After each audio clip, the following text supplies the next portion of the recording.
राजस्थान की सभी 25 सीटों पर लोकसभा चुनाव के लिए वोटिंग के बाद अब कांग्रेस और बीजेपी ने अपनी अपनी जीत के दावे किए हैं। दोनों ही पार्टियों ने आलाकमान को एक रिपोर्ट भेजी है। सूत्रों के मुताबिक रिपोर्ट में ग्राउंड फीडबैक के आधार पर सीटों पर जीत के समीकरण को बताया गया है। बीजेपी ने सभी 25 सीटों पर जीत का अनुमान लगाया है, तो वहीं कांग्रेस ने 8 से लेकर के 11 सीटों पर मजबूती से चुनावी दंगल में खड़े होने की बात कही है।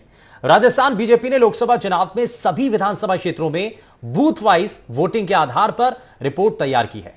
इस रिपोर्ट में बताया गया है कि लोकसभा चुनाव 2019 की तुलना में भले ही राजस्थान में मतदान कम हुआ है, लेकिन कम वोटिंग से पार्टी को बड़ा नुकसान नहीं हुआ है। रिपोर्ट में ज्यादा से ज्यादा पिछली बार के मुकाबले जीत का अंतर कम होने का जिक्र किया गया है। बीजेपी नेताओं का मानना है कि कम वोटिंग होने के बावजूद पार्टी का कोर वोटर घर से निकला है, लेकिन कांग्रेस के वोटर पिछड़ गए। वहीं कांग्रेस का दावा है कि मतदान के बाद मतदाताओं से बातचीत के आधार पर साफ है कि कम वोटिंग वाले इलाके में ज्यादातर सीटों पर कांग्रेस को फायदा मिला है। वहीं बीजेपी के कार्यकर्ता चुनाव के दौरान निराश दिखे हैं। वहीं बीजेपी जहां राजस्थान की सभी सीटों पर जीत का अनुमान लगाए बैठी है, तो वहीं कांग्रेस का कहना है कि 4 से 5 सीटों पर मुकाबला बेहद कड़ा है। रिपोर्ट के मुताबिक दौसा, सवाई माधोपुर, झुंझुनू, कोटा, भरतपुर, सीकर, जयपुर ग्रामीण लोकसभा सीट पर कांग्रेस को बढ़त हासिल है।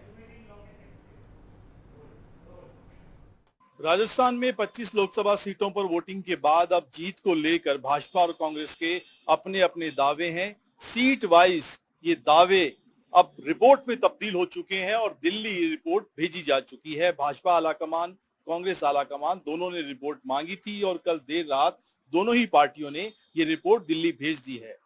भाजपा ने अपनी रिपोर्ट में ये दावा किया है कि राजस्थान में वो सभी 25 सीट फिर से जीतने जा रही है, यानी तीसरी बार राजस्थान में भाजपा क्लीन स्वीप की हैट्रिक बनाएगी। और इस दावे के पीछे जो आधार बताया गया है वो ये कि इस बार जहां जहां वोटिंग कम हुई है वहां पर भी भाजपा को फायदा होगा। हालांकि ये अलग बात है कि जीत का मार्जिन इस बार कम हो सकता है और भाजपा ने रिपोर्ट में ये मेंशन किया है कि बूथ वाइज लोकसभा विधानसभा में जहां जहां पर वोटिंग कम हुई है वहां से आंकड़े मंगवाए गए, उनकी स्टडी की गई है और उसी आधार पर ये रिपोर्ट तैयार की गई है। वहीं कांग्रेस ने अपनी रिपोर्ट में 7 से 8 सीटों पर जीत का दावा किया है और 3 से 4 सीटों पर मामला फंसा हुआ है, लेकिन कांग्रेस ये मान रही है कि वहां पर भी वो जीत सकती है। और कांग्रेस ने अपनी जीत का जो आधार बताया है कि मतदान के बाद उनकी टीम ने, पार्टी के कार्यकर्ताओं ने मतदाताओं से जाकर बात की है और ये माना है कि इस बार भाजपा का कार्यकर्ता निराश था, लेकिन कांग्रेस का जो मूल वोटर है वो घरों से निकला है और जहां जहां पर वोटिंग कम हुई है उसका फायदा कांग्रेस को मिलेगा। कांग्रेस ने जिन सीटों पर जीत का दावा किया है उनमें बाड़मेर है, नागौर है, चूरू है, झुंझुनू है, सीकर है, दौसा है, टोंक सवाई माधोपुर है। इसके अलावा धौलपुर, करौली और भरतपुर में भी कांग्रेस अपना माहौल बेहतर मान रही है। हालांकि ये पहली बार नहीं है, हर चुनाव के बाद इस तरह की रिपोर्ट जाती है और कमोबेश सभी पार्टियां चुनाव के बाद अपने पक्ष में माहौल बताती है, लेकिन तय तो मतदाता को करना था, उसने कर दिया। ईवीएम मशीनों में प्रत्याशियों का भाग्य तय हो गया है और 4 जून को जब नतीजे आएंगे तब ये साफ होगा कि राजस्थान में कौन सी पार्टी के दावों में कितना दम है। कैमरामैन जसराज के साथ सुशांत पारिक, एनडीटीवी। तो इस बार का दंगल बेहद दिलचस्प नजर आया और इसको समझने की कोशिश करते हैं कि क्या वाकई में कम वोटिंग होना बीजेपी के लिए नुकसानदायक साबित हुआ है या फिर इसके कुछ और मायने भी निकाले जा सकते हैं। क्योंकि कांग्रेस पार्टी कह रही है कि इस बार जहां राजस्थान के अंदर सूखा था कांग्रेस पार्टी के लिए, वहां पर उनको कहीं ना कहीं कुछ सीटें मिलती हुई दिखाई दे रही हैं। 8 से 11 सीटों का एक रिपोर्ट अब आलाकमान तक पहुंचाई गई है। जरा उस रिपोर्ट के बारे में भी बात करेंगे, लेकिन इस बीच हमारे साथ एक खास पैनल कार्यक्रम में जुड़ चुका है। जरा सबसे पहले आपको मिलवा देते हैं उनसे। हमारे साथ भारतीय जनता पार्टी से प्रवक्ता नमित जैन कार्यक्रम में जुड़ चुके हैं। हमारे साथ कांग्रेस पार्टी के प्रवक्ता भीमराज जाखड़ जी कार्यक्रम में जुड़ चुके हैं। हमारे साथ वरिष्ठ पत्रकार अरविंद चोटिया जी कार्यक्रम में जुड़ चुके हैं और साथ ही हमारे साथ वरिष्ठ सहयोगी हमारे नीरज शर्मा जी हमारे साथ स्टूडियो में हैं और हमारे संवाददाता जयपुर से सुशांत पारिक हमारे साथ जुड़ चुके हैं। मैं जरा जल्दी से एक एक करके रिएक्शन ले लेता हूं। जरा सबसे पहले मैं शुरुआत में सुशांत आपसे ही कर रहा हूं, थोड़ा सा बताइए ये जो समीकरण है और जो रिपोर्ट भेजी गई है उस रिपोर्ट के अंदर बहुत सारे दावे हैं। बीजेपी एक तरफ कह रही है कि जो कम वोटिंग हुई है उसका ज्यादा कोई असर नहीं है, बीजेपी के लिए 25 सीटें वापस से आने जा रही हैं। बेशक उसमें जो मार्जिन था वो कम हो सकता है, लेकिन कांग्रेस पार्टी का अपना अलग दावा है। देखिए बिल्कुल, और ये मैंने जैसा अपनी रिपोर्ट में कहा कि पहली बार नहीं हुआ है, अपने फीडबैक को दिल्ली भेजा जाता है और एक आकलन जो है दोनों ही पार्टियों का वो बताया जाता है कितनी सीटें। हालांकि भाजपा अपने स्टैंड पर कायम है, 25 की 25 सीटें।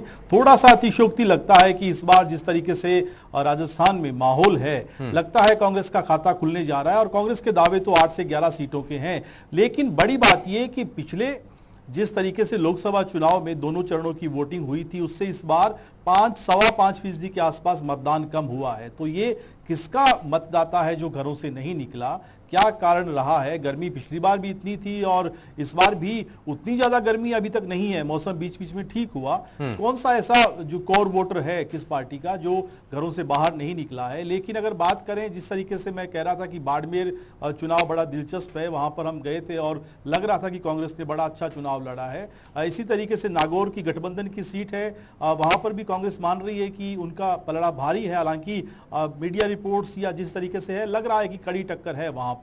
जयपुर ग्रामीण हो, धौलपुर करौली हो, दौसा हो, भरतपुर हो, या फिर शेखावाटी की तीनों सीटें, चूरू, सीकर, झुंझुनू, यहां कांग्रेस मान रही है कि उनकी प्रबल संभावनाएं हैं। लेकिन इन सब के बावजूद ये भाजपा जिस तरीके से 25 की 25 सीटों का दावा कर रही है, मुझे लगता है थोड़ा अतिशयोक्ति है। इस बार खाता खुलेगा कांग्रेस। इस बार ही थोड़ा सा मुश्किल था नीरज शर्मा जी, इस बार थोड़ा सा टफ फाइट नजर आई है और हम आखिर तक भी देख रहे थे। कई सीटें हैं ऐसी हैं जहां पर बड़ा कड़ा मुकाबला नजर आया था, वोटिंग परसेंटेज बड़ा बंपर हुआ। बाड़मेर की बात कर लेते हैं, वहां पर भाटी वाला फैक्टर बड़ा काम करता हुआ दिखाई भी दिया, वोटिंग परसेंटेज भी बड़ा अच्छा गया। लोगों ने कहा कि देखिए अब यहां पर कुछ बदलाव की तस्वीर नजर आ सकती है। क्या इसमें दिखाई दे रहा है? देखिए शुभेंदु, जो सीटें अभी सुशांत पारीक जी ने बताई वो सीटें तो हैं, इनके साथ ही बाड़मेर जैसलमेर सीट की हमने बात की। रविंद्र भाटी ने कितना टफ वहां पर मुकाबला जो है चुनाव के अंदर बनाया और चुनाव लड़ा है, और सभी जगह जो चर्चा है इस बात की चल रही है।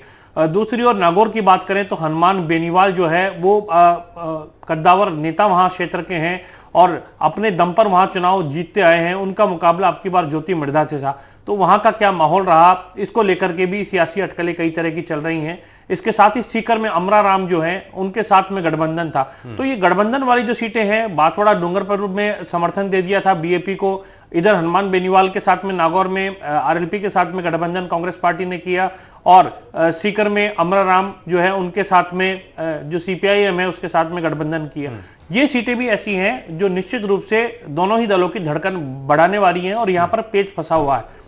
इसके अलावा पूर्वी राजस्थान की अधिकांश सीट जहां सचिन पायलट का भी प्रभाव क्षेत्र माना जाता है या उनके करीबी नेता खड़े थे, जैसे दौसा सीट पर मुरारीलाल मीणा खड़े थे। इसके साथ ही टोंक सवाई माधोपुर सीट पर हरीश मीणा का मुकाबला जो था वो सुखबीर सिंह जोनापुरिया के साथ में था। तो ऐसी बहुत सारी सीटें, शेखावाटी जहां कांग्रेस का गढ़ पहले कहलाता था, हालांकि पिछले 2 चुनाव के अंदर कुछ कांग्रेस खास नहीं कर पाई थी, लेकिन अब की बार चूरू में जो है राहुल कसवा वो बीजेपी छोड़ करके कांग्रेस में उनको टिकट मिला, तो ये सीट काफी महत्वपूर्ण हो जाती है। झुंझुनू सीकर की सीटें महत्वपूर्ण हो जाती हैं।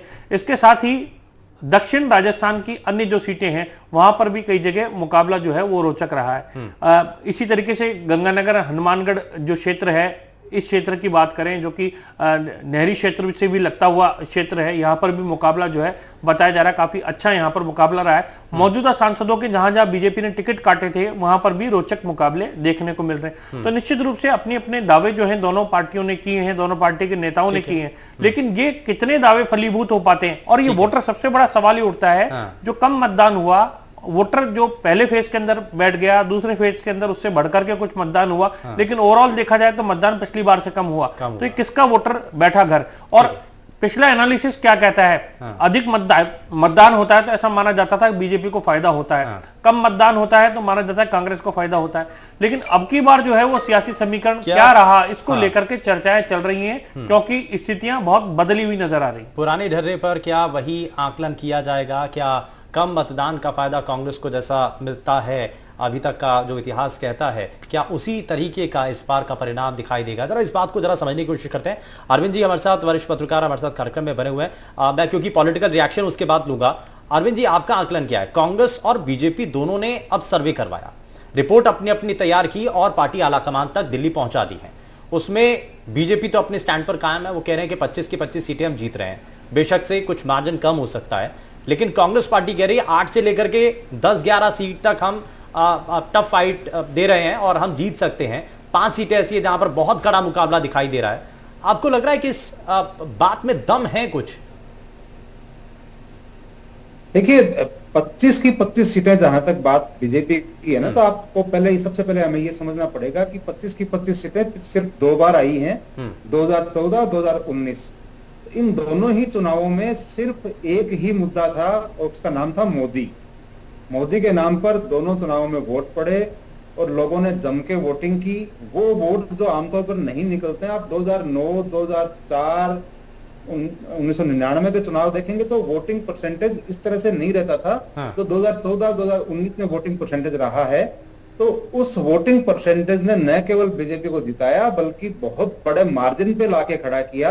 तो अब बीजेपी की उम्मीद सिर्फ यही है कि हो सकता है मार्जिन कम हो जाए लेकिन जीतेंगे हम ही। हाँ। लेकिन ऐसा है नहीं, क्योंकि पिछले जो चुनाव थे उसमें हर वर्ग, हर जाति एक सुर में बोल रही थी, उसमें कोई बिखराव नहीं था। इस बार अगर आप चुनाव देखते हैं तो वो पूरी तरह से जातियों ने लड़ा है, जातियों में बंटा हुआ चुनाव है ये। तो इसमें बीजेपी ये मानकर चल रही है कि जितना भी वोट पड़ा है वो बीजेपी को भी पड़ा है। तो ये तो अच्छा, मेरे एक हिसाब से पॉलिटिकल कोई, पंडित ये भी कहते हैं सर कि आप देखिए, पहले तो आप कह रहे हैं ना कि मोदी वेव वाला सिर्फ चुनाव था, लेकिन इस बार तो राम मंदिर भी ऐड हो गया ना। तो उसमें क्या आपको नहीं लगता कि वो जो अंडर करंट था लोगों के बीच में, एक भावनात्मक जो मुद्दा बना, क्या वो काम नहीं करेगा? देखिए अगर वो काम करता तो वो वोटिंग परसेंटेज में अपने को दिखता। नहीं तो अब ये वो कैसे वोटिंग पता चलेगा कि परसेंटेज में बीजेपी का दिखा वोटर नहीं गया वोट करने?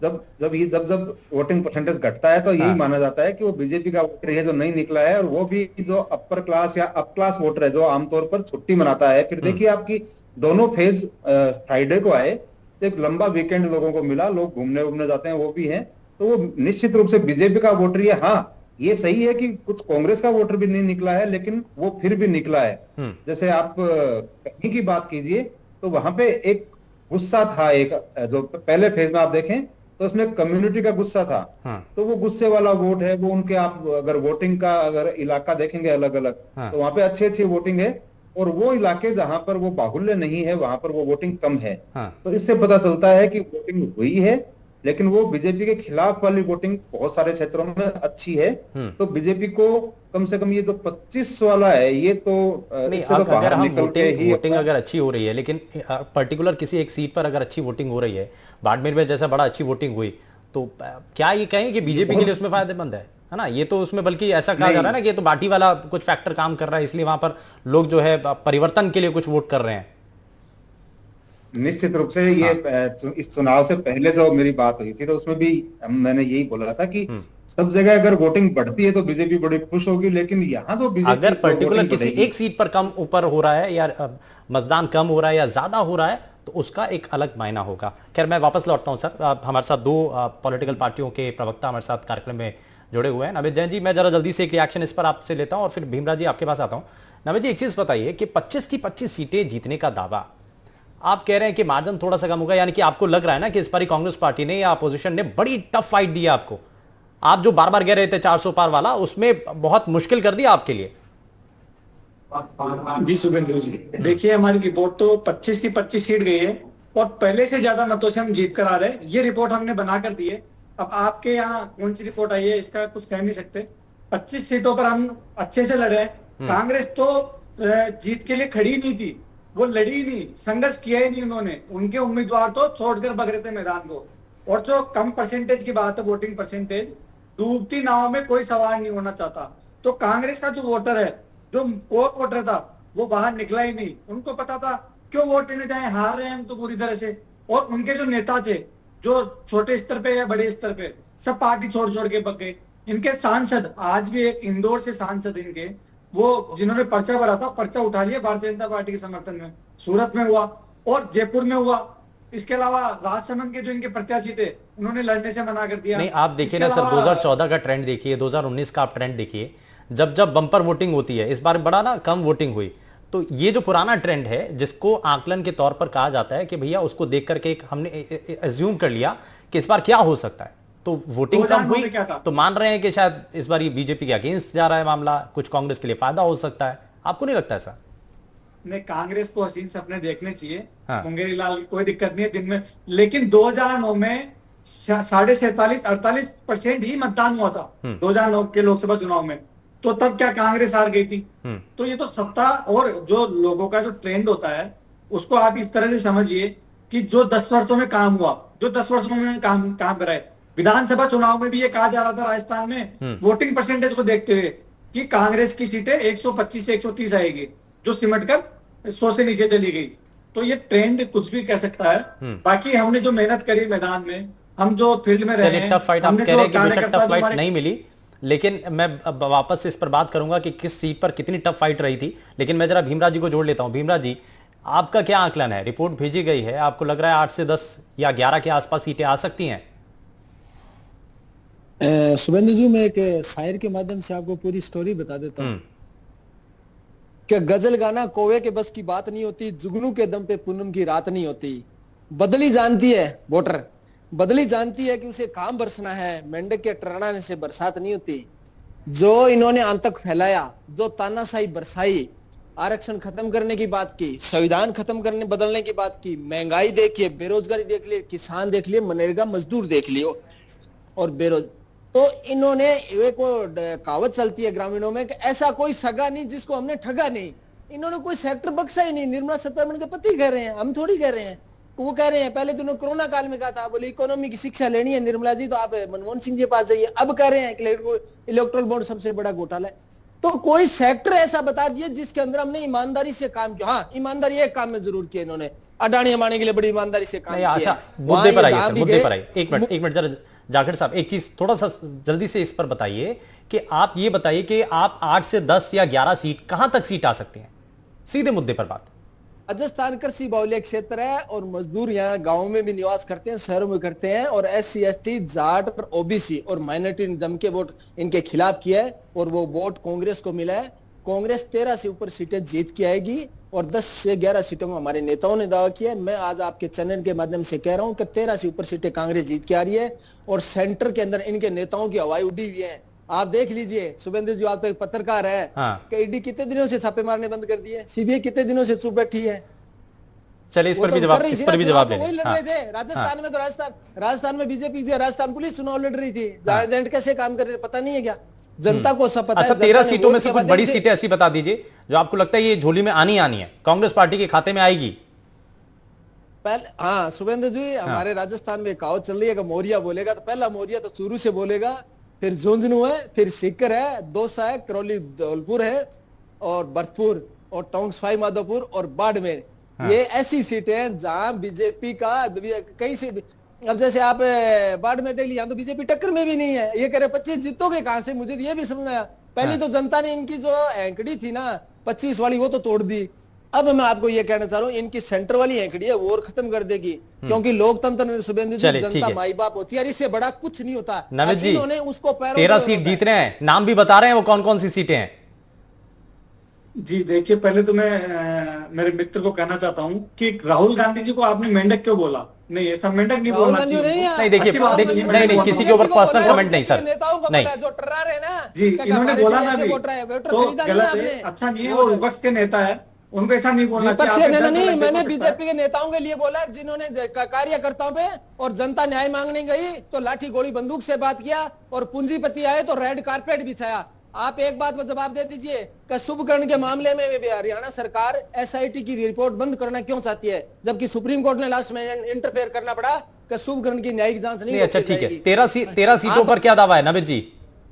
जी मैं एक शायरी में भी बोलना चाहता हूँ। पसीने की शायरी से जो लिखते हैं इरादों को, उसके मुकद्दर के सफेद पन्ने कभी कोरे नहीं होते।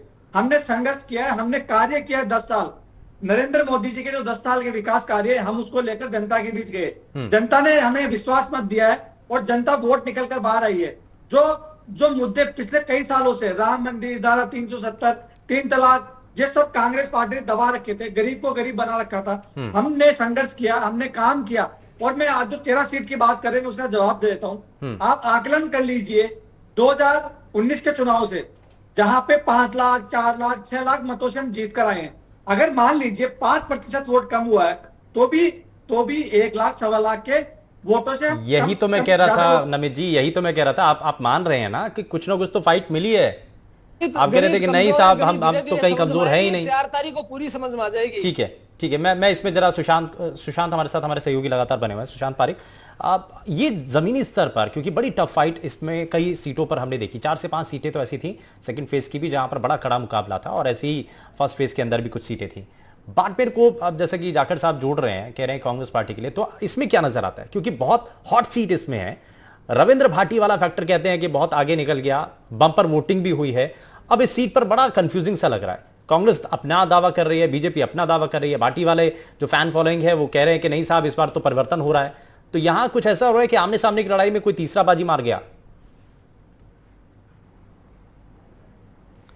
देखिए, दोनों जो हमारे साथी कह रहे हैं कांग्रेस और भाजपा से, ये एक तरीके से अर्ध सत्य है। पूरा सच ये नहीं कह रहे हैं, क्योंकि भाजपा के जो प्रवक्ता है वो कह रहे हैं कि हमने बहुत बढ़िया चुनाव लड़ा, कांग्रेस ने चुनाव नहीं लड़ा। जबकि सच्चाई ये है कि ठीक है, कांग्रेस उतना मजबूत नहीं दिखी, लेकिन पहले चरण में भाजपा ने भी अच्छा चुनाव नहीं लड़ा था। भाजपा का कार्यकर्ता भी उतना एक्टिव नहीं था जितना कि आमतौर पर होता आया है लोकसभा चुनाव में। और दूसरी तरफ कांग्रेस के जो प्रवक्ता हैं वो दावा 13 सीटों का कर रहे हैं, लेकिन 8 सीट ही वो गिनवा पाए। उसके बाद की वो सीटें गिनवा नहीं पाए, बांसवाड़ा का नाम नहीं ले पाए। जयपुर ग्रामीण की सीट जहां पर टक्कर दिख रही है, हालांकि ये कांग्रेस का दावा है, और नागौर की सीट का भी जिक्र उन्होंने नहीं किया।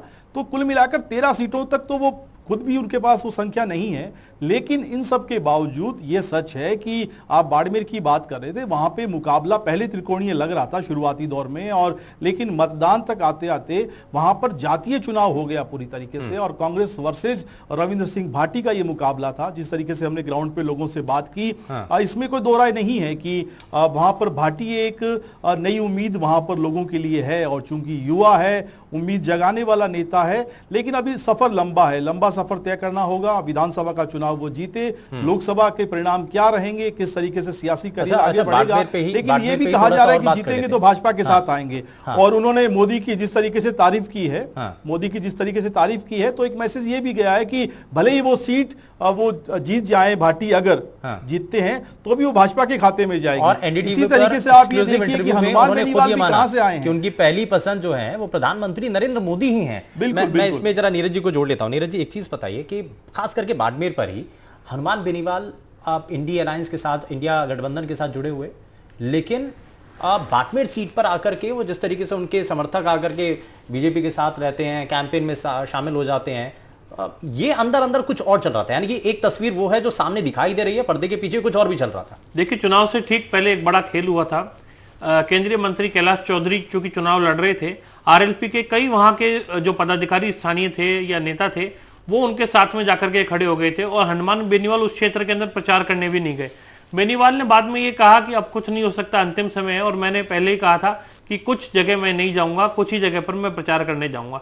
जिस तरीके से आरएलपी से लाया गया था उम्मीदवार बेनीवाल को कांग्रेस पार्टी के अंदर, और उनकी ज्वाइनिंग करा करके उनको टिकट दिया गया, जबकि खुद आरएलपी से वो चाह रहे थे कि उम्मीदवार बेनीवाल जो है वहां से खड़े हों और अपने दम पर चुनाव लड़े। लेकिन उम्मीदवार बेनीवाल ने कहा कि जनता की यही इच्छा थी और इसीलिए जो है मैं बदलाव कर रहा हूं, अच्छे के लिए बदलाव कर रहा हूं, वो गए। तो जिस तरीके से गए तो हनुमान बेनीवाल की कहीं ना कहीं नाराजगी थी।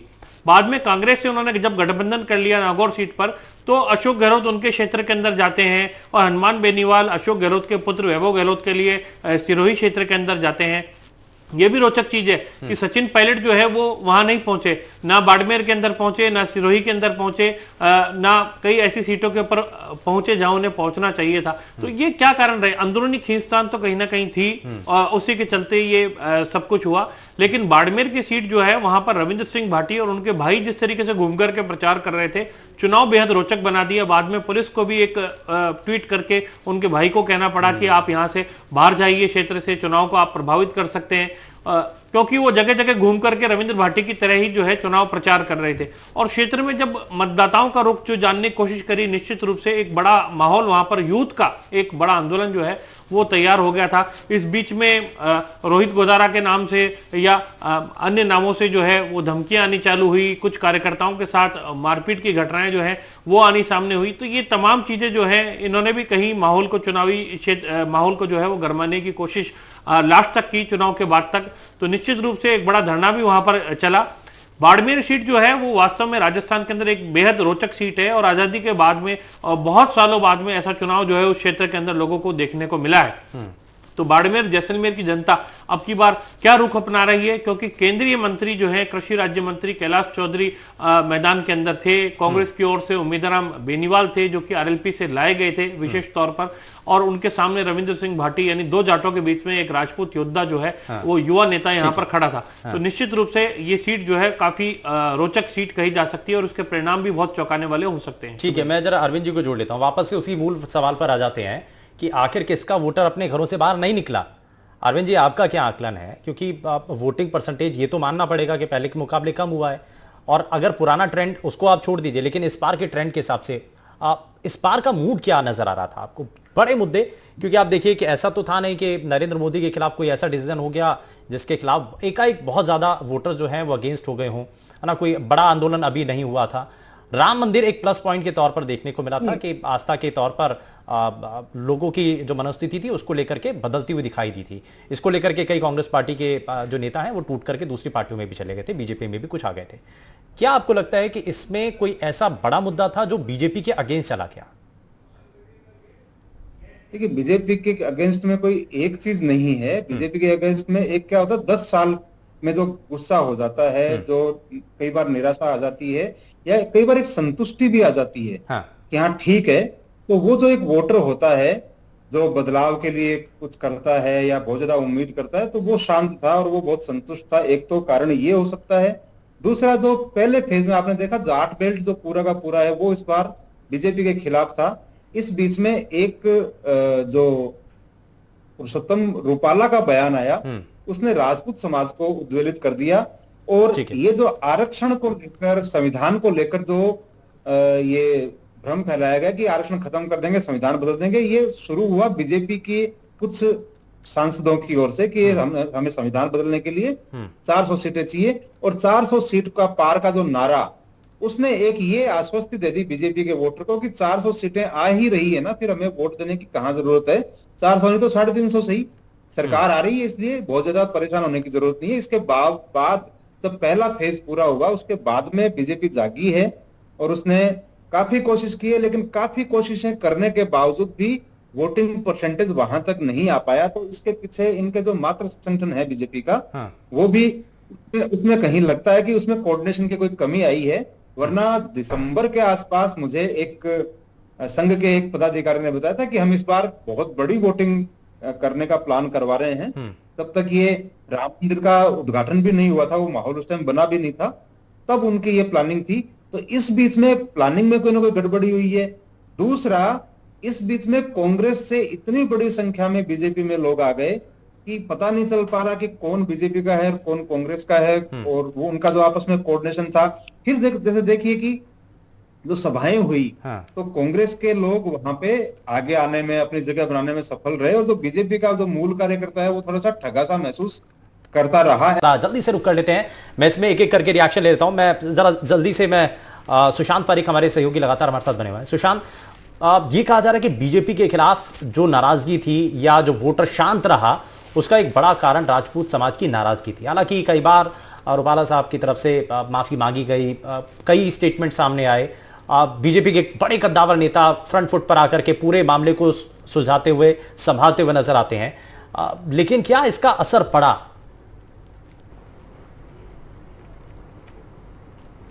देखिए, राजस्थान में इस बार का चुनाव पिछले चुनावों से बहुत डिफरेंट था, चाहे 2014 का हो या 19 का चुनाव हो।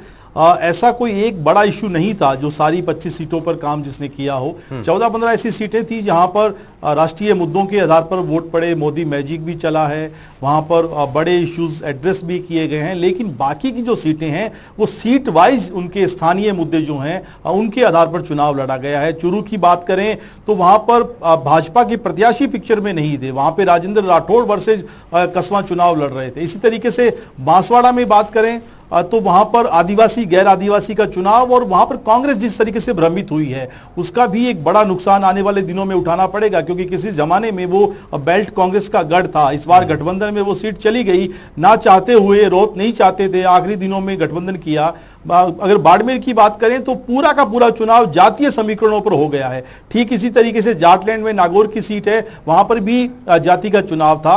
अगर हम पूर्वी राजस्थान की बात करें, कहीं पायलट फैक्टर था, कहीं स्थानीय जो कैंडिडेट है वो बहुत जो है इतने लोकप्रिय नहीं थे। जैसे हम धौलपुर करौली की बात करें, वोटिंग प्रतिशत नहीं बढ़ा है वहां पर।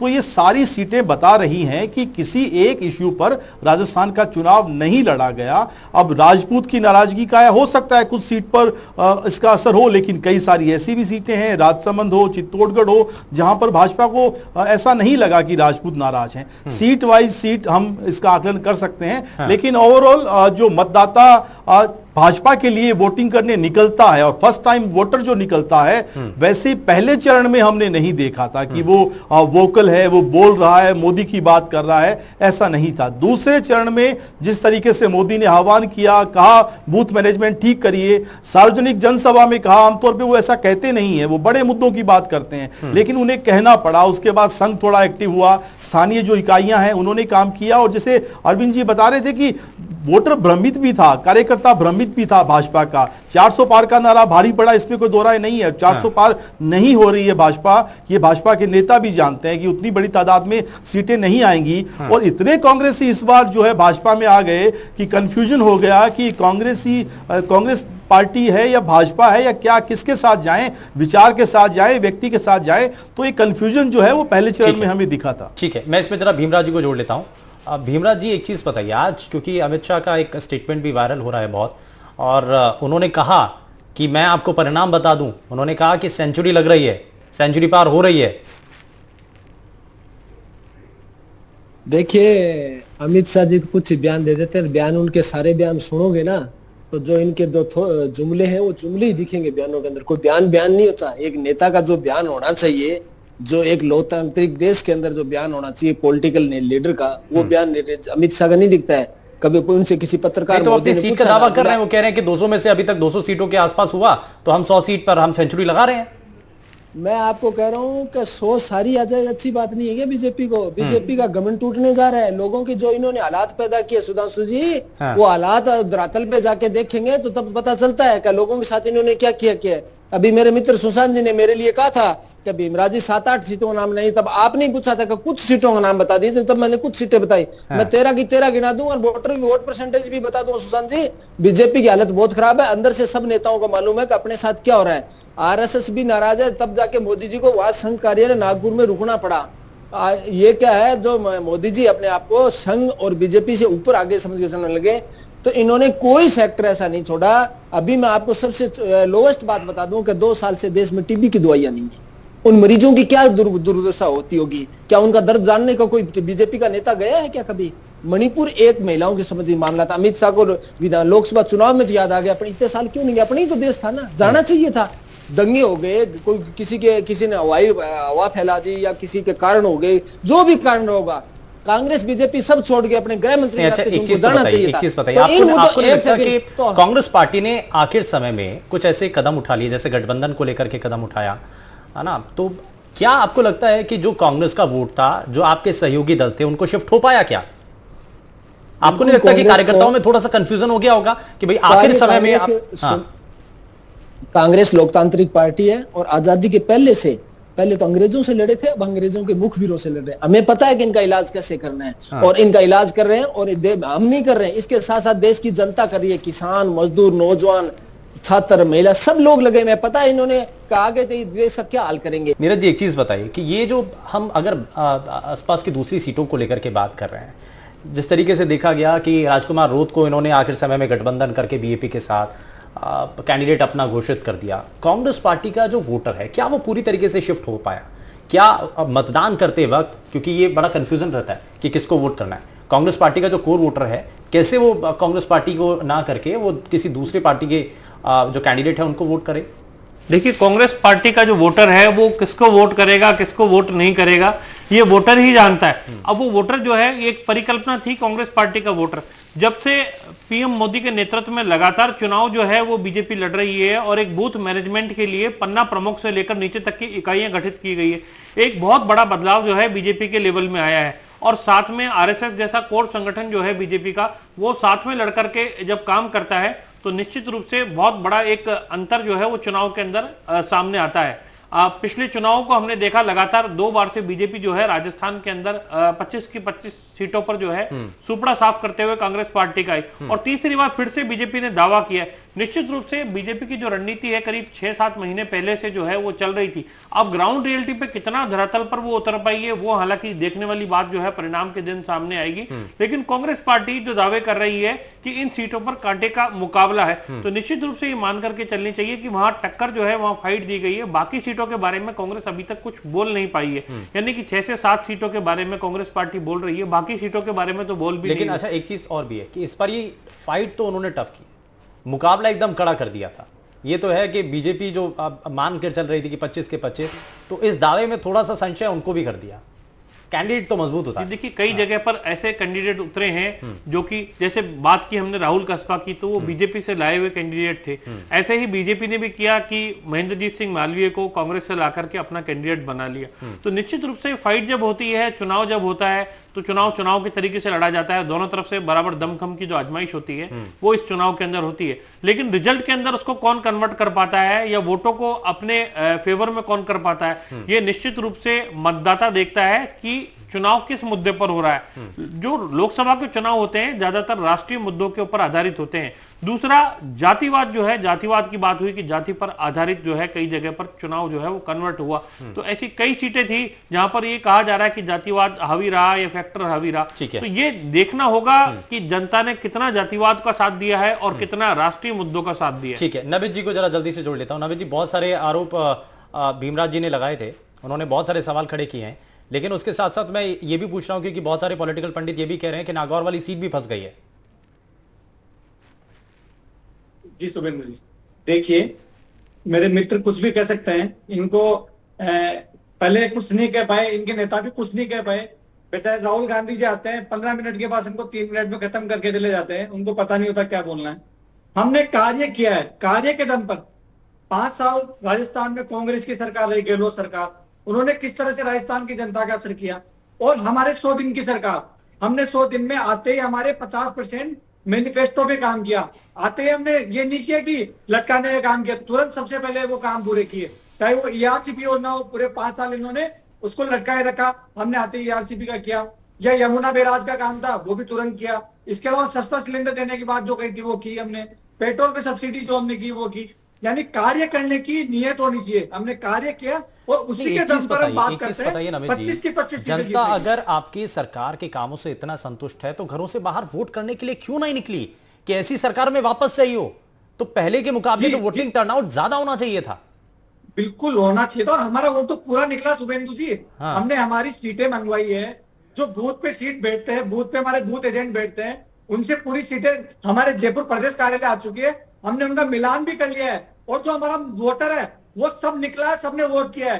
कांग्रेस का जो वोटर था वो गए नहीं कि इस चुनाव में तो ये कैसे कह सकते हैं सर, यही तो आकलन कर रहे हैं ना, ये आप कैसे कह सकते हैं कि कांग्रेस का वोटर नहीं निकला? हमारा निकला ना, फिर वो बचा हुआ कांग्रेस का था तो निकला ही नहीं।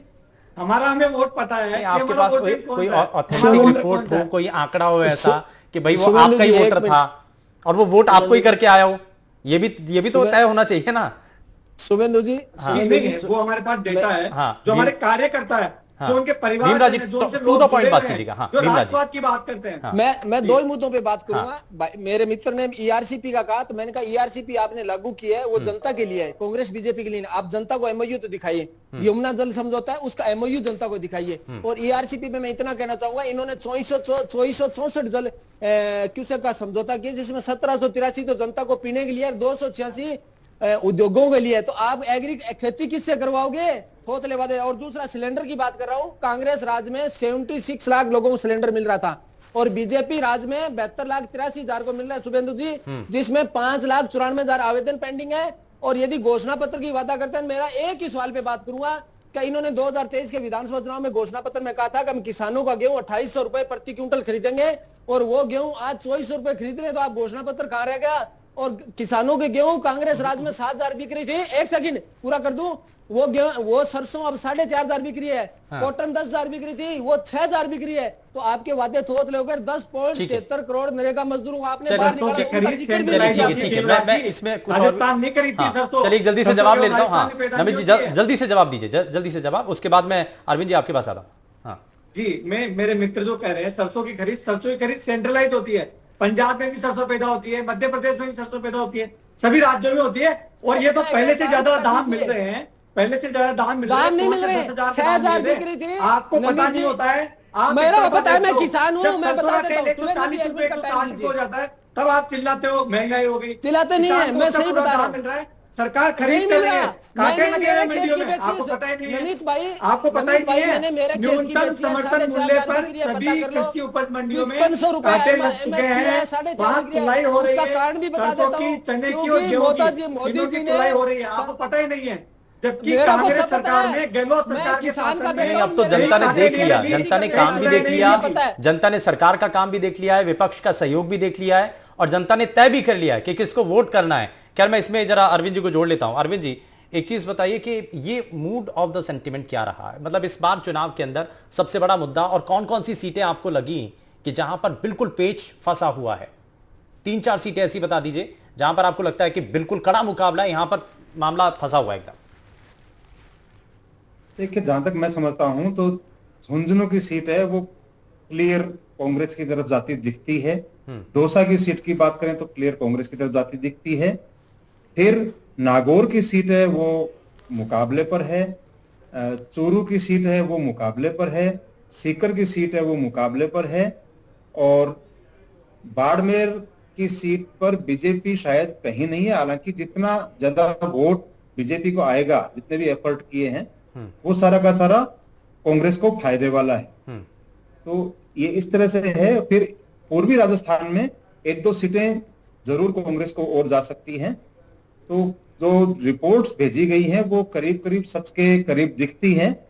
बाकी चुनाव जो है ये पूरी तरह से इस बार एक उम्मीद में रह गया। बीजेपी को ये उम्मीद थी कि जो राम मंदिर का मुद्दा जो 22 जनवरी को जिस तरह से राजस्थान में या पूरे देश के अंदर घर घर में सेलिब्रेट हुआ, वो पूरा का पूरा वोट के रूप में बाहर निकल के आएगा। लोगों को का वो मिलेगा, प्रतिफल मिलेगा इसका। लेकिन वो क्या होता है कि होता है संतुष्ट हो जाता है आदमी का, ठीक है काम हो गया, वो उस तरह से हुआ। वो वोट बाहर देने के लिए नहीं निकला। हाँ। दूसरे चरण में इन्होंने वोटिंग को इसमें दो सुधारा चीजें, है। या तो वोटर्स जो हैं, बड़ी संख्या में जो वोटर्स थे वो सरकार के काम से खुश थे, इसलिए वो बाहर नहीं निकल पाए जैसा आप कह रहे हैं। दूसरा, या फिर ये हो सकता है कि सरकार के काम से इतनी ज्यादा नाराजगी थी कि वो बाहर आए, उन्होंने वोटिंग की। ऐसा तो हुआ नहीं। नाराजगी वाला बेल्ट है, एक बहुत बड़ा बेल्ट है। हाँ। जो ये किसान आंदोलन है, जो ये हरियाणा के जो खिलाड़ियों वाला मामला है, हाँ। और अग्निवीर वाला मामला है, ये सारे के सारे गुस्से वाला वोट उस तरफ आया है, और उसका नुकसान बीजेपी को उठाना पड़ेगा। ठीक है। और आप अगर इधर बात करें पश्चिमी राजस्थान में, तो इधर कुछ सीटों पर वो जो मोदी फैक्टर है वो बिल्कुल बढ़िया से काम कर रहा था। तो कुल मिला के चुनाव जो है वो एक व्यक्ति पर हमेशा जो होता था, हाँ। वो पूरा इस बार जातिवाद पे शिफ्ट हो गया। इस बार जातियों ने बहुत अच्छे से चुनाव लड़ा है, और सही बात तो ये है कि जनता ने भी कई जगह पे चुनाव लड़ा है। ठीक है। और जो बाड़मेर जैसी सीटों पे जिस तरह के सीन दृश्य बने हैं, हाँ। ये अनएक्सपेक्टेड थे, ऐसा सोचा नहीं जा सकता था। ठीक है। तो कई सीटों का नुकसान बीजेपी को होगा। ठीक है, मैं इसमें जरा नीरज जी को जोड़ लेता हूँ। नीरज जी एक चीज थोड़ा सा बताइए। वो कह रहे हैं कि किसान आंदोलन का मुद्दा है, उसमें जो खिलाड़ियों वाला जो मामला था, आपको लगता है कि राजस्थान से उतना ज़्यादा कनेक्ट किया, और एक समय भी हो गया था ये चुनाव के आखिर में, क्योंकि आप जैसे राम मंदिर का मुद्दा कह रहे हैं कि उतनी हवा नहीं चल पाई, तो ये थोड़ा सा और पुराने मामले हैं। तो क्या उनको उनकी अवसर जो है वो वोटर्स के जहन में रहा वोट करते वक्त? देखिए, वोटर्स जो हैं, वोटर काफी समझदार हैं और पढ़े लिखे हैं, और जो ना भी पढ़े लिखे हैं वो कम से कम अपने लोकतांत्रिक अधिकार को समझते हैं, उनको किस और जो है वो वोट कास्ट करना है। तो निश्चित रूप से जनता बाहर निकल करके आई है और अपना मताधिकार का इस्तेमाल किया है। अब जनता को वो जमाना गया, जनता को आसानी से जब बरगला दिया जाता था या कोई प्रलोभन दे दिए जाते थे। अब जनता अपने फैसले जो है वो खुद लेने में पूरी तरीके से सक्षम है। ग्रामीण क्षेत्र के अंदर लोग जो है पॉलिटिकल जागरूकता वहां पे भी काफी ज्यादा जो है वो देखी जाती है। निश्चित रूप से जो फिर मैं बता रहा हूं कि लोकसभा के जो चुनाव होते हैं वो राष्ट्रीय मुद्दों को देख करके और राष्ट्रीय आधार पर या क्षेत्र के विकास के आधार पर कि कौन सी पार्टी विकास करा सकती है, इन चीजों को देख करके जो मतदान होता है वो लोकसभा चुनाव के अंदर होता है। हाँ, ये बात हो सकती है कि किसानों की कहीं पर कोई नाराजगी रही हो, उसको लेकर के सरकार ने क्या निर्णय लिया वो उनके मन में हो सकता है। कहीं किसी जाति विशेष को लेकर के कोई टिप्पणी हो गई या कोई समाज विशेष को लेकर के टिप्पणी हो गई, उसको लेकर के क्या रुख रहा वोटर का किसी पार्टी विशेष को लेकर के, वो कुछ सीट तक सीमित हो सकता है, वो कुछ सीट तक सीमित हो सकता है। लेकिन निश्चित रूप से जो बड़े आंदोलन हुए, यहां तक की बात है, हिंदुत्व और राम मंदिर एक बड़ा मुद्दा था, इसको झुठलाया नहीं जा सकता है। चुनाव के अंदर एक बड़ा मुद्दा था और बीजेपी ने काफी इसमें एक बड़ी भूमिका भी इसको लेकर के निभाई और इसको अंतिम समय तक जो है वो लोगों के बीच बताने का काम किया कि ये काम जो है हमने करवाया है। हालांकि कांग्रेस पार्टी जो है वो भी लगातार इसका काउंटर करने में पूरी तरीके से जुटी रही और बताती रही कि विकास के ये मुद्दे हैं या ये रोजगार के मुद्दे हैं या ये किसानों के मुद्दे हैं जिनको लेकर के अभी तक जो है आमदनी को लेकर के, बेरोजगारी को लेकर के।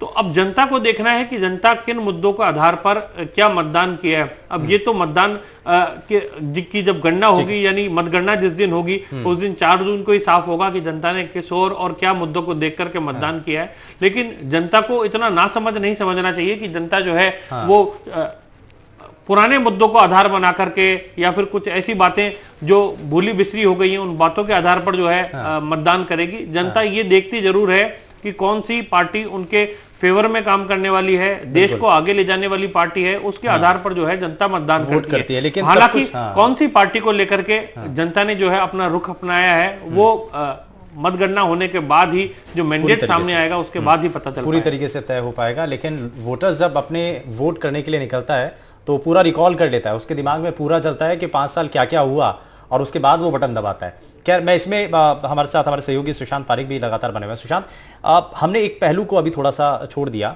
हमने सचिन पायलट की चर्चा नहीं की। कुछ सीटें ऐसी हैं जैसे अजमेर हो गई, नागौर हो गई, जालौर सिरोही हो गई, कुछ सीटें ऐसी हैं जहां पर अगर सचिन पायलट आते तो जो प्रभाव है सचिन पायलट का राजस्थान के अंदर वो थोड़ा सा और ज्यादा कांग्रेस पार्टी को बूस्ट मिलता। देखिए, कांग्रेस ने, मैं ये मानता हूं कि आमतौर पर भाजपा से ज़्यादा बेहतर उम्मीद की जाती है क्योंकि बड़ी मशीनरी है और देश की अब सबसे बड़ी पार्टी वो हो गई है। चुनाव लड़ना वो जानती है और जिस तरीके से लीडरशिप मोदी और अमित शाह की है, वो कैसे चुनावी माहौल बनाना है, कैसे कार्यकर्ता को चार्ज करना है, वो सारी जो फोर्स उनके पास है उसका बेहतर यूज़ करना वो जानते हैं। लेकिन राजस्थान में इस बार कांग्रेस ने पिछले चुनावों के मुकाबले बेहतर चुनाव लड़ा है। हालांकि अगर आपसे गुटबाजी की बात कहें तो अभी भी कई खेमे हैं कांग्रेस में। जिस तरीके से सचिन पायलट हैं, अशोक गहलोत हैं, डोटासरा का भी अपना एक अलग कैंप है, अब ठीक ठाक जो आधार उनका हो गया है। हालांकि वो शेखावाटी में कांग्रेस ने बहुत अच्छा किया है, लेकिन सचिन पायलट, अशोक गहलोत के बीच फाइन ट्यून अभी भी नहीं है। और चुनाव से खासतौर पे दूसरे चरण में वोटिंग से एक दिन पहले सचिन पायलट का जो बयान आया था कि मैं जालौर सिरोही जाना चाहता था लेकिन मुझे बुलाया नहीं गया, तो ये बता रहा है कि तालमेल कहां जो है वो दोनों नेताओं के बीच दिखाई देता है, नहीं दिखाई देता। और इसका नुकसान भी है। दोनों नेता एक साथ एक मंच पे कहां दिखाई दिए हैं चुनाव प्रचार में। जरूर जयपुर में जब बड़े नेता आए थे तब नजर आए थे। तो ये बात बिल्कुल सही है कि नेताओं का अपना अपना प्रभाव है। अशोक गहलोत ने पश्चिमी राजस्थान में जिस तरीके से वो अपने जालोर सिरोही में हो कोशिश की, बाकी सीटों पर कर सकते थे, उतनी ताकत नहीं लगाई। सचिन पायलट ने टोंक सवाई माधोपुर में कहें या फिर दौसा में कहें, कुछ सीटें ऐसी भी हैं, जयपुर ग्रामीण के लिए उन्होंने कोशिश की, बाकी सीटों पर वो गए जरूर। लेकिन इस पर ये अच्छा रहा कि पहले जो प्रचार करते हुए जो एक तरीके से तनातनी वाला रहता था, face to face, neck to neck एकदम फाइट रहती थी, मंच पर दिखाई भी देता था, इस पर कम से कम वो कोल्ड वॉर के तौर पर ही दिखाई दिया। खुल करके किसी ने भी किसी के लिए कोई बयान नहीं दिया, खुल करके किसी भी तरीके से विरोध मंच पर दिखाई नहीं दिया। मैं इस पर जरा भीमराज जी को जोड़ लेता हूं। भीमराज जी, आपको लगता है कि सचिन पायलट अगर इन सीटों पर आकर के कैंपेन करते तो शायद थोड़ी सी चीजें और कांग्रेस पार्टी के लिए मजबूत हो जाती हैं? देखिए शुभेंदु जी, ये एक हमारे वार रूम का प्लानिंग थी और वार रूम से सभी नेताओं की रैलियां और सभाओं का संचालन होता था और कहाँ डिसाइड करना है किस नेता को कहाँ भेजना है, ये सब वार रूम, हमारे वार रूम बने थे, वहां से होता था। दिल्ली और जयपुर दोनों जगह से होता था और उसके हिसाब से इनकी रैलियां फिक्स थी, कहाँ किस नेता को भेजना है, किसकी सभा करानी है, किसको क्या करना है, किसको फोन पे किसी से बात करनी है, वो भी चलता था। सारे रणनीति का हिस्सा उसके हिसाब से होता था। मैं इसके बाद एक बयान एक डिटेल देना चाहूंगा जो हमारे मित्र नमित जैन कह रहे थे सरसों के बारे में।